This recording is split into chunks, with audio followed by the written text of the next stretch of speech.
Cool. Give us the elevator description of Fragbox. Yeah, tell us what this is about. Oh. And tell us a little bit also about your main character. Okay, well, Herman Jackson, of course, runs a legitimate bail bond business in St. Paul, in his own, what he calls his witless protection program. And this is today. This is today. Okay.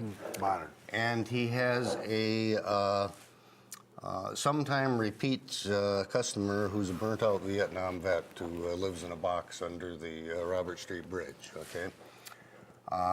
And he's sort of, but he buys a bond from Jackson once a year because he doesn't want to... It's like insurance. Well, he doesn't want to sit in jail while he waits to get sentenced to go to the workhouse for the winter, where it's nice and warm. Right. And he supposedly has this enormous stash of money someplace, even though he's a homeless person and a burnt-out vet. He has this pile of money, which he calls his frag box. Frag being, of course, Vietnam-era slang for, killing a superior officer with a grenade. And he has this frag box where he's accumulating money to buy somebody to kill the president. Maybe. Okay. And maybe he does. But before we can find out, he gets killed. So the civil service is a suspect, the army is a suspect, And your main character and anybody is who knows about his box is a All suspect. kinds of people are suspects. And Herman Jackson, is he the sort of sleuth? Or Yeah.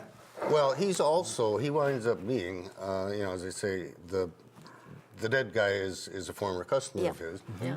Also kind of a friend.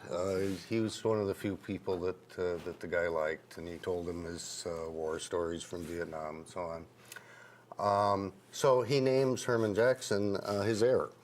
He actually makes a will and names his heir. So if the box can be found, it's his. Oh. And we don't want you to go any farther. No, we don't want to go any farther than that. That's great. It is. Premise. I've read the book, and it's a very interesting. Got great reviews. Levels. Yeah, it did. Well, it's a lot more ambitious than Fiddle Game in a lot of ways, and I wanted to go into some of the demons from Herman's past. Sure. And I also wanted to go into some of the demons from our past in Vietnam. Absolutely. And it works Because, very well. I especially think. at the time I started this, I was kind of dismayed at not only the extent to which we didn't seem to have learned any lessons in Vietnam. Americans tend not to. Well, and the extent to which Americans don't even know anything about it, absolutely nothing. And so I thought, okay, I'm going to create a character who came out of that, who is burnt out from it, and we're going back to the jungle with him, folks. And Herman Jackson is going to find that the jungle in Vietnam is not so different from his own youth in Detroit. So we're also going back to the Detroit race riots in the 60s. Exactly. And there are interesting elements in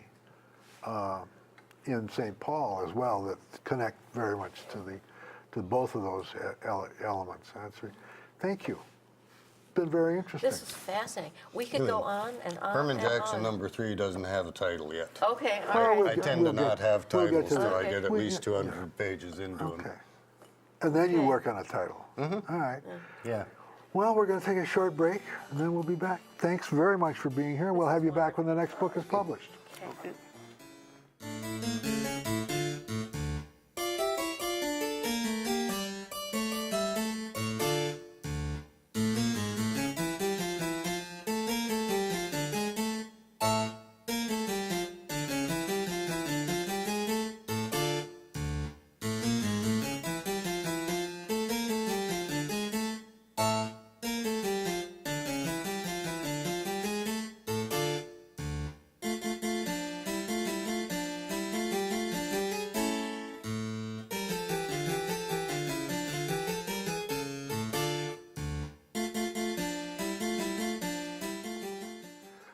We're back, and I want to talk a little bit about You know, I was going to find that woman's name. The writer of The Proof is in the Pudding.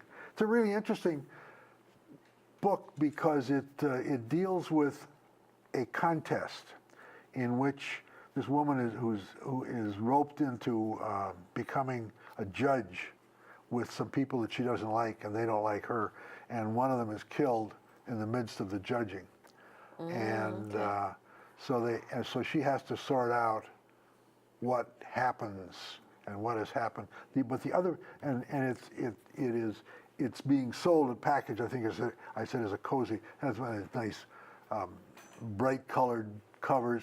And that's really too bad because it is not a cozy in that. It's hard, you know.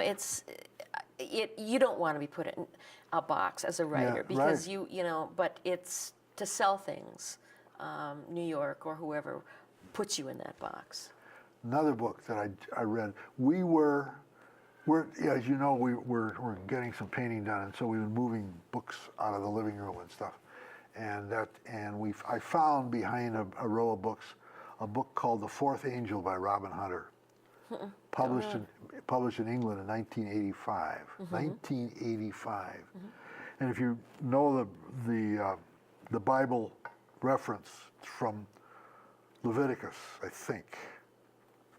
The fourth angel blew his trumpet, and the earth trembled and the sun dimmed. It's about revenge, it's about justice, and it's about today, even though it was written in 1986. It's absolutely fascinating. And you just found it and read it? I found it, didn't realize we had it. Somebody probably gave it to me, and or I picked it up and I thought it looked interesting and I bought it. And it is so true today about government accommodation and about how people who are in small circumstances don't manage to get real justice. His family is killed in a terrorist attack, and he's basically, even though he's pretty well connected in England, he's basically ignored. So many books. No, so many books, so little time. You know. That's right, but it's a really good book, and I've blogged and talked about it on the internet. You know, we're done here. It's just amazing. Goes too how fast time, even with extended interviews and things like that. But we hope you've enjoyed this program. I want to take a moment to remind you that there's a lot of useful information on our website, and that address is www.minnesotacrimewave.org. There you will find links to previous programs. And I might say that if you want to be on our mailing list, we're moving it to an electronic process, and so you do need to, if you've been getting our printed mailing list, you do need to go to the website and give us your email address. If you have comments or questions, we'd like to hear from you. So you can email us at minnesotacrimewave@yahoo.com. And we'll see you next time. And of course, as always, read more mysteries and read other things, and go to the various bookstores in your neighborhood. Support local entrepreneurs.